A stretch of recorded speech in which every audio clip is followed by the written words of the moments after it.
Dyer's Daily. So as part of a website that I run called Old Time Review, I look at new releases of old material, and I particularly do this with music releases from, say, the 50s and 60s.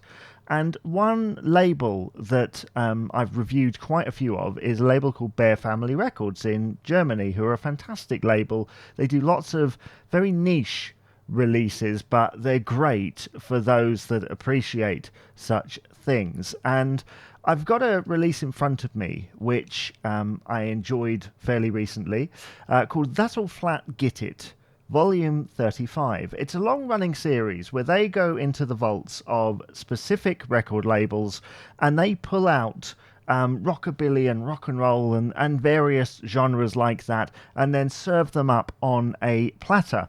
And the 35th volume focuses primarily on the Mercury and Limelight Records vault. So as you can tell, there are quite a few big names on here and a few rarities as well. The album kicks off with a pre-fame Conway Twitty, a very young Conway Twitty, with the track Shake It Up, which is this wonderful rock and roll type thing. I think it's, it kicks things off really nicely. One of my favorites on here is the next track, George Young, Can't Stop Me.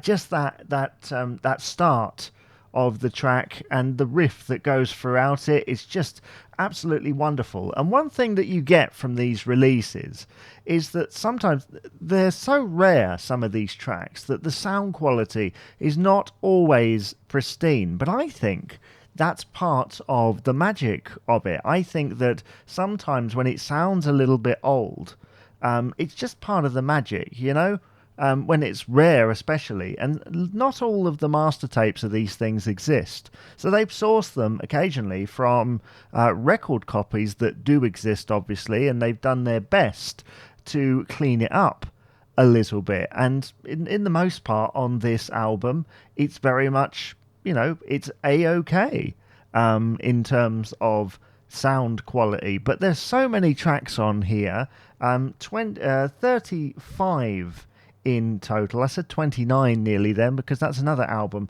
that I am reviewing.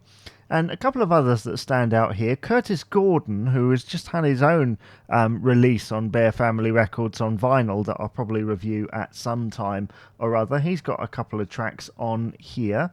A few tracks, actually. And obviously people like Narvel Feltz, who I've talked about previously. He's a great artist, some great tracks in his catalogue, and of course the unmistakable voice of the Big Bopper, known as J.P. Richardson, and his track Crazy Blues is on there, which I do recommend checking out. But in the mainframe, most of these albums, I've never heard of half of this material. There's very few where I go, yeah, I know that, and I've listened to that many times. And that's the beauty of them, is that for a collector, it's great if you're a fan and you've been collecting this series and similar genres, because you get to have these on a single CD. And for somebody like myself, who isn't really a collector but appreciates the music, it's just great to be able to discover more stuff. And I'm glad, actually, that this release in general, that they keep it going, because it's been going for many years, and hopefully they keep digging in those vaults and picking out more stuff. And I mean, there's 35 volumes. I mean, that's plenty of material to get your teeth sunk into, isn't it? But this one, I think, is a great album of very catchy tracks, and I look forward to more albums. Dyer's Daily. Thank you for listening to this episode of Dyer's Daily with me, Jamie Dyer. Please remember to rate, comment, and subscribe on your favourite podcast provider. Also, check out me on social media. You can tweet at JamieDyer89 on Twitter or facebook.com/JamieDyer89 and like my page on there. Also, check me out on YouTube. Just type in Dyer's Daily and you'll find me. Bye-bye for now.